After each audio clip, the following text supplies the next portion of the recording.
Tonight, we examine the night a 20-year-old vocal powerhouse from Wigan stepped onto one of the world's most historic stages and irrevocably changed the trajectory of her career and perhaps the industry itself.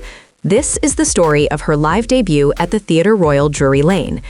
Imagine a rookie who has spent years dominating the practice courts, putting up legendary numbers in a private gym where every shot is filmed, edited, and shared to a massive digital following. Lucy Thomas was that athlete, a sensation who amassed a staggering 1.5 billion views from the safety of a controlled studio environment. But in the world of elite performance, tape only gets you so far. You eventually have to suit up and play under the bright lights of a historic stadium. The Theatre Royal Drury Lane wasn't just a venue, it was the ultimate proving ground, a 212-year-old acoustic titan that has seen the greatest legends rise and fall. For Lucy, this wasn't a standard concert. It was her Game 7, a high-stakes professional debut where she had to prove that her digital stats weren't just inflated by clever engineering, but were the result of a once-in-a-generation talent ready to dominate the league. Every great athlete faces the scouting report of critics who claim they aren't ready for the big leagues. Industry insiders and traditionalists whispered that Lucy was a system player, a product of microphones and studio magic, who would crumble under the raw, unsparing pressure of a 2,000-seat live arena. The skepticism was palpable, like a veteran defense daring a young quarterback to throw deep. They questioned if her voice could survive the cavernous reality of Drury Lane without the digital safety nets that protect modern pop stars. This was a trial by fire, a moment of truth where she had to step onto the field and silence the doubters who believed she was merely a digital illusion. Fans traveled from the United States, Japan, and Australia, essentially buying tickets to a heavyweight title fight, betting on the hope that the girl they saw on their screens could deliver a knockout blow in the flesh. In an era where most all-star performers hide behind heavy synthesizers, pre-recorded loops, and the equivalent of performance-enhancing pitch correction, Lucy Thomas made the gutsiest play call of the decade. She chose to face a massive 30-piece orchestra with absolutely nowhere to hide, no backing tracks, no digital crutches, and no instant replay to fix mistakes. This was raw, organic musicianship, led by conductor Robert Guy. For a performer's first major solo outing, this was the equivalent of a rookie calling a no-huddle offense against the league's toughest defense. The sheer scale of the musical arrangement created an immense physical pressure that would drown out any singer lacking true core strength. By opting for a completely organic wall of sound, she wasn't just performing, she was challenging the very limits of human vocal endurance, proving she didn't need the padding that her contemporaries rely on. The Drury Lane Theatre operates like a high-definition slow-motion camera.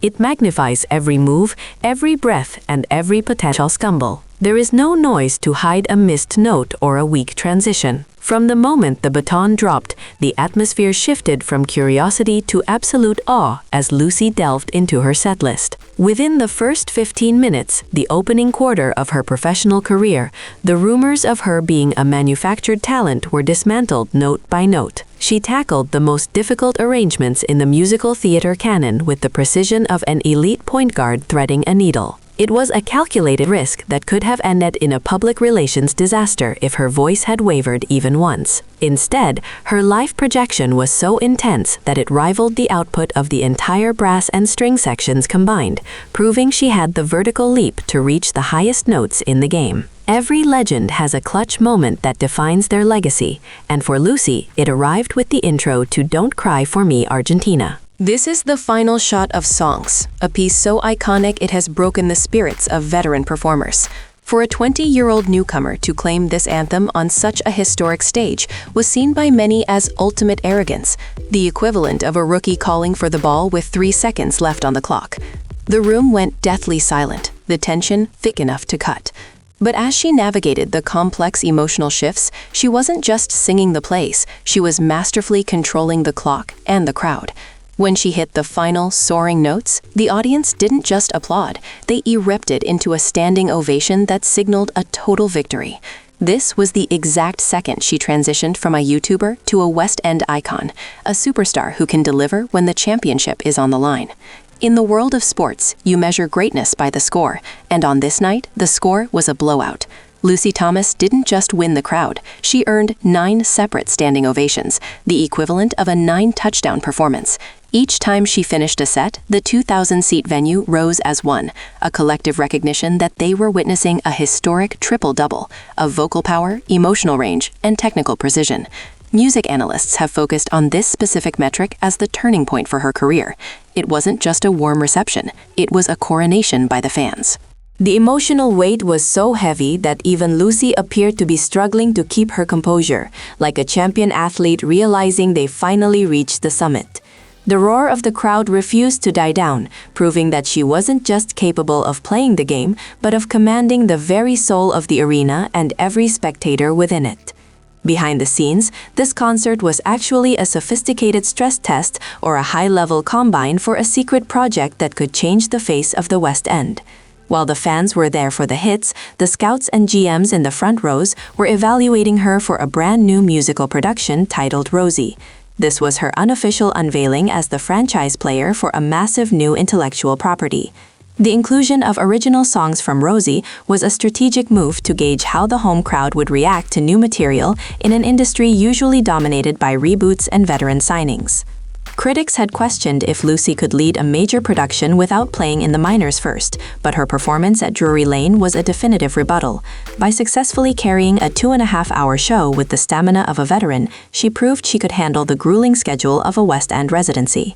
Every great victory comes with a cost, and as the final curtain fell, the image of the perfect star began to show the raw human strain of the effort.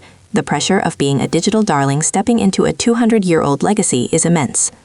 In the hours following the concert, while social media was flooded with highlights of her success, those close to the production noticed the visible emotional toll. Lucy appeared overwhelmed, almost shaken by the intensity of the reception. It was the post-game realization of a 20-year-old who had just carried the weight of international expectations on her shoulders. Fans from 3 different continents had flown in just to see if she was real, and the sheer scale of that responsibility is something few athletes ever have to face. Her cracked composure at the end didn't show weakness. It showed the heart of a competitor who had left absolutely everything on the field for her fans. This night fundamentally changed the scouting report for all future performers emerging from the digital era. It proved that the Internet League can produce players with more integrity and raw power than the traditional systems.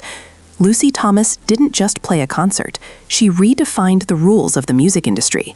She showed that you can maintain a pure image and studio-level perfection while still being an absolute beast on the most commercial and prestigious stages in the world.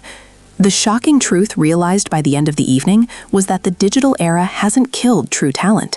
It has simply created a new training ground to deliver elite performers to the masses. The Theatre Royal Drury Lane, which has stood for over 2 centuries, now has a new name etched into its modern history, a name that represents the bridge between the digital highlights of the past and the live dominance of the future. When the dust settled and the lights came up, there was no doubt. This was the most important live debut of the decade. Lucy Thomas left the stage not as a girl from the videos, but as a living, breathing testament to the power of live championship-level performance. She had faced the skeptics, the history of the venue, the pressure of a 30-piece orchestra, and the weight of her own digital fame, and she had won by a landslide. For the sports world of music, this was the equivalent of a young superstar winning the MVP and the championship in their very first season. The music world is still reeling from the impact of her performance, and the highlights will be studied for years to come. As she moves toward her 2026 residency, one thing is certain: Lucy Thomas is no longer a prospect. She is a Hall of Famer in the making, and her career has just entered its most dominant era.